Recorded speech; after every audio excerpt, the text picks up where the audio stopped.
سب سے پہلے میں یہ بتانا چاہوں گا کہ میری کیلکولیشن ہے اور اس کے مطابق جو آپ لوگوں کی جنریشن ہے، you can disagree but this is my calculation, کہ آخر الزماں کا جو دور ہے، آخر الزماں کے دور میں کچھ چین آف ایونٹس ہیں وچ سٹارٹ فرام امام مہدی، مطلب اگر میجر سائنس کی بات کروں، پھر دجال، پھر اس کے بعد حضرت عیسیٰ علیہ السلام کی واپسی، یاجوج ماجوج کا نکلنا، دعوت الارض، so on and so forth, 10 signs ہیں، big sign.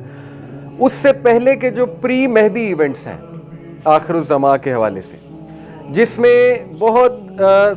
Evidently minor signs پورے ہو چکے ہیں، مطلب اس پہ تو کوئی بھی اسکالر اب ڈس ایگری نہیں کرتے، بلکہ ہر اسکالر کا یہ ماننا ہے کہ مائنر سائنس تو اس طرح پورے ہو چکے ہیں، اس طرح عیاں ہو چکے ہیں کہ اس سے ڈس ایگری کیا ہی نہیں جا سکتا۔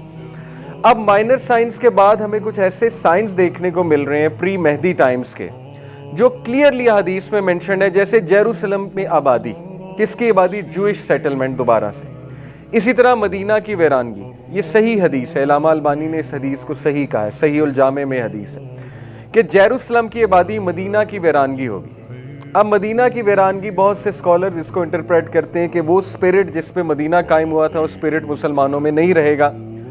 اور مدینہ پہ اگر اس کو گریٹر کانٹیکس میں دیکھا جائے تو گریٹر اسرائیل جب وہ بنائیں گے، جس کی وہ کوشش کر رہے ہیں اور اس کا انہوں نے شروع کر دیا ہے پورا ایک پلان، تو جب وہ گریٹر اسرائیل کو ایکسپینڈ کرتے کرتے مدینہ تک جائیں گے تو یہ اس سے مراد ہے، یہ بھی کچھ اسکالرز کی انٹرپریٹیشن ہے کہ مدینہ تک وہ جائیں گے۔ اور اس سے پہلے کچھ وارز کا بھی ذکر ہے جو کہ ہمیں دیکھنے کو مل رہی ہیں شام کے علاقے میں، خصوصاً شام، یمن اور عراق، یہ 3 علاقوں کا حدیث میں ذکر آتا ہے کہ جب ان 3 علاقوں میں، حدیث کے کانٹیکس بتا رہا ہوں آپ کو، ایگزیکٹ الفاظ نہیں، یہ 3 علاقے بار بار مینشنڈ ہیں کہ عراق میں، شام میں، یمن میں بدامنی دیکھو گے تم، اسپیشلی شام کے علاقے میں خانہ جنگی دیکھو گے تم، سینکشنز لگتے دیکھو گے۔ سینکشنز کے الفاظ ہیں کہ رومن سینکشنز لگائیں گے، رومنز آج کے آپ کو پتہ ہے، پھر جو ویسٹرن پاورز ہیں، نیٹو بھی کہہ سکتے ہیں جسے، وہ سینکشنز لگائے ہوئے ہیں ان علاقوں میں۔ تو بہت زیادہ عیاں ہیں یہ پری مہدی ٹائمز کے جو سائنز ہیں وہ بھی۔ تو میری کیلکولیشن کے مطابق آپ کی جو جنریشن ہے وہ سب سے امپورٹنٹ جنریشن ہے آنے والے ٹائمز میں، اور آپ لوگ اور ہم لوگ الحمدللہ بہت کچھ کر بھی سکتے ہیں اس حوالے سے۔ یعنی یہ وہ دور چل رہا ہے کہ اللہ رب العالمین، اکارڈنگ ٹو می، جتنی میں نے اسکالر سے بھی ڈسکشن کی ہے، ان کی بھی باتیں سمجھی ہیں اسکالرس کی، یہ وہ دور چل رہا ہے جس میں اللہ سبحانہ وتعالیٰ مومن اور منافق کو الگ کرے، اور آگے جا کے تو مزید اس کا کٹھن ٹیسٹ لیا جائے گا، اور وہ ہمارے سامنے ہو رہا ہے۔ جو غزہ کا ایشو ہے اس کو لے کر آپ کے سامنے ہے کہ کون کیا کر رہا ہے، کون کتنی آواز بلند کر رہا ہے، وغیرہ وغیرہ۔